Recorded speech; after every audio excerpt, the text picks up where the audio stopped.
What is your outlook for prepping? Like what time frame are you prepping for? A month, a month. At least a month? Maybe if you can at least be ready for the grid to go down for 2 or 3 weeks, that would be really beneficial for so many people, so many Americans Mm-hmm. that are, you know, like I'm from Florida, so we have hurricanes every year. You know, you might lose power for a day. You might not lose power at all. You might lose it for a month. Mm-hmm. You know, so start prepping for at least a short term. Mm-hmm. But the way the world is now, it could be a lot longer. So, Follow-up question. Yeah. If things hit the fan and I show up at your homestead with my family and I say, we only have maybe a couple weeks worth of food in the trunk of my Corolla, mhm. but I've got guns and ammo. I know how to shoot and I know how to work. Does that make, and my kids don't, but I'll make sure that they figure it out real quick. Does that make me valuable or should I move on? That would sound, Hypothetically, me. You know what? If I didn't know you at all, it might be weird, but knowing you, I would say you're welcome Mars. You know, And I brought my typewriter. I don't know if that helps or not. well, you at least 2. I got 5 typewriters. Okay, all right, then you're welcome. And ribbons. He's got a week's worth of food and 5 typewriters. You're like, do you have any no skill? food but 5 typewriters. Any provisions, any skills? And I'm like, well, I can write kids' stories. Yeah. I can write some kids' books. Yeah, I don't know then if that you can- helps. My kids are bored. Yeah, I was gonna say you can hand Right. those off to the kids, and that's psychological There you benefit. go. You know, But the interesting thing, my wife, Of course, and your wife too, Of course, you would love them. education, right? I mean, we got all kinds of stuff we can contribute. Oh, absolutely. But the important stuff is ammunition, food, what else? Well, I would just say knowledge. You know, like you need to know who your neighbors are. Really, it's more about networking, I guess. Like, get to know your neighbors, get to know the people around you. Because if society collapses, if that's what you're asking me, you know, the closest people to you are going to be the most valuable people to you. Yeah, So, absolutely. Yeah, I mean, what do you think, Jonathan? yeah, I think absolutely. Having a network, knowing your neighbors is very important. That's one of the reasons why they've pushed the internet and the technology that supports the internet for the past 20 years is to decentralize or to not decentralize, but to delocalize you so that you know more about somebody in Bangladesh that you talk to every night than you do about your next door neighbor.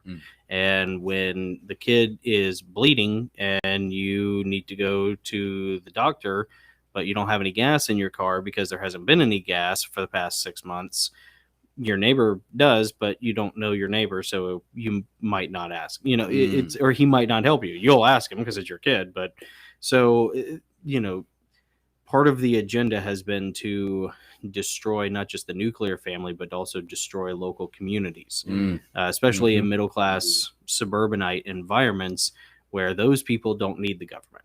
You know, we don't need the government. Yep. We don't need the government to protect us. We don't need the government to provide for us. Nope. And that makes you the enemy. And so what they want to do is they want to destroy you, to destroy us. And that's the best way to do it. So knowing your neighbors is very important. Even if you don't like them, you know, no one likes anybody, but you get to know them anyways, you know, and out of pure pragmatism, if nothing else.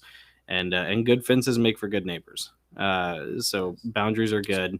It's wisdom right there. Have them over for a barbecue, you know, but don't text them every night, you know, asking, you know, about the latest drama in their kids' lives. Right. And so that's a good point. And then another thing is the 72-hour rule. A former cop friend of mine at one of the gun shops told me about this one time. He said that in law enforcement, they call it the 72-hour rule, where if disaster strikes, you know, hurricane, nuclear bomb, earthquake, whatever, tornado, if people don't get clean water within 72 hours, they start cannibalizing each other. Not an exaggeration. You will drink the blood of the neighbor next door that you don't know in order to make the broth for the stew to keep your children alive. So 72-hour rule. You need at least, at bare minimum, and it's easy to get, you need 72 hours worth of food, potable water, and whatever else you might need, whether it's medications or whatever.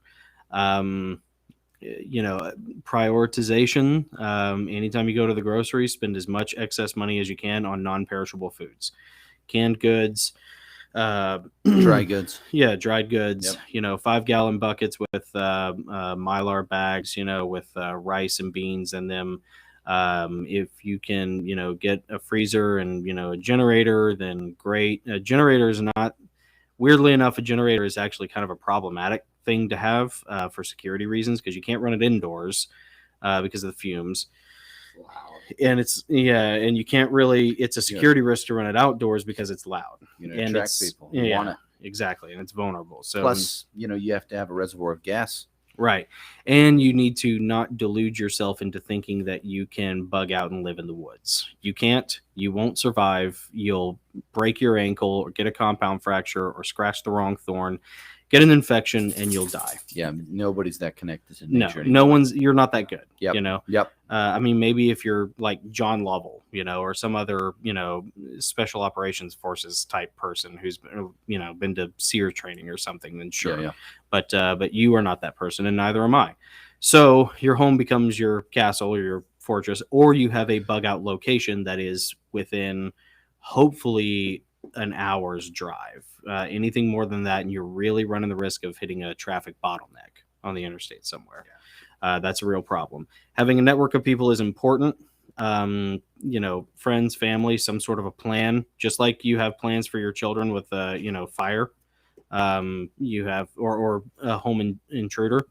You should have a plan for something like this. Water filtration is good. Buying like a Berkey water filter is a buddy of mine turned me on to that. That's a great thing. Also, live straw. Yeah, it's great in a live pinch. straw. Yep. And have a rain barrel. Have some sort of water collection. City ordinances be damned. Hide it. Who cares? Like there are a lot of places out there that. A lot of counties that consider it illegal to collect rainwater, and they can suck it, dude. Like, do it anyways, and just hide it. The city can't be there to protect you. Yeah, the city's not going to provide you water. Right. When the water goes down, that the city's supposed to provide, at least here. Yeah. You have to have some sort of means to get water. Yeah, and a little bit of bleach or some sort of purification tablets are necessary if you're going to store water.